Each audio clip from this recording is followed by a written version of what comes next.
Hey guys! For today's video ay magluluto naman po tayo ng super spicy na adobong bituka ng baboy. Naku, ang sarap po pala ng ganitong luto sa murang bituka ng baboy. First time po nga lamang po itong nagawa sa bituka ng baboy, kadalasan po kasi ay prito. Naku, napakasarap din po pala ng ganitong luto. So ayun nga po, nag-order po ako nitong murang bituka ng baboy dito sa palengke namin. And nilinisan ko na po yung mabuti. Naku, mayun nga lamang po, napakamatrabaho po pala talaga ng paglilinis ng ganitong bituka ng baboy. Bale, ang ginawa ko po dyan is biniak ko yung bituka ng baboy at yung iba naman po ay aking binaligtad. Hinugasan ng maraming beses at nilamas ko po ng 2 beses sa asin. Tapos ito nga po pinakuluan ko po siya at nilagyan ko po yan ng asin, bawang at luya. At pagkatapos ko nga pong mapakuluan yung ating murang bituka ng baboy ay eto na, sisimulan ko na po ang pagluluto nito nga pong paigang adobo. Dito nga po sa bituka ng baboy. So ayan, nagisa na po ako dito ng bawang at sibuyas. At ayan nga po, sumama na kaagad yung laurel.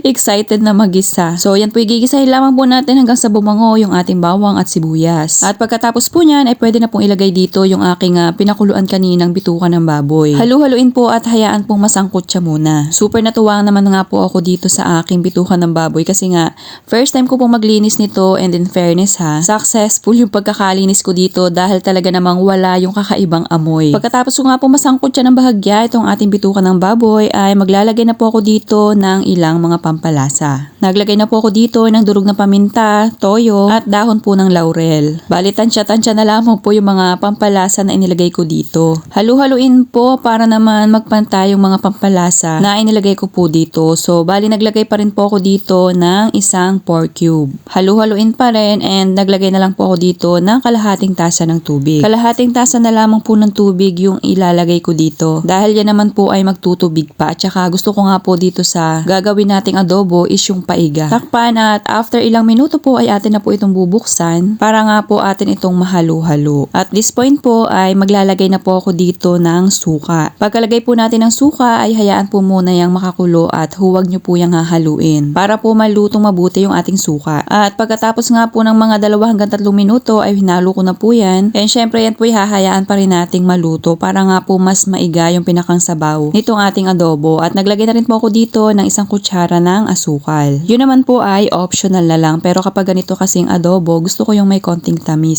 So bali po ito hahayaan ko pa po sa katamtamang lakas lamang ng apoy dahil gusto ko nga po ay mas maiga pa po itong sabaw nitong ating adobo. After 5 minuto pa nga po sa katamtamang lakas ng apoy ay ganito na po yung itsura niya. At dahil nga po gusto ko na maanghang na nilagyan ko na po ng sili na medyo may karamihan na kasi kaming 2 lang naman ang asawa ko ang kakain nito. And sa totoo lang po ay pwede na po itong hanguin. Yun nga lamang po ay gusto ko talaga yung igang-iga. Yung pagkakaadobo nga po dito sa bituka ng baboy. Mas masarap po yung tipong nagmamantika na. So ayan katulad po nito, nako, perfect na po ito. At kung umabot ka nga po hanggang dito sa part ng ating video, nako, sigurado po ako na natakam po kayo dito sa ating recipe. Kaya naman pakipusuan nyo na po ito, and syempre mag-comment na rin po kayo kung hanggang saan po ba umabot itong ating spicy na paigang adobo sa bituka ng baboy. At kung bago ka pa nga lang po dito sa aking kusina ay paki-like or follow nyo na rin po.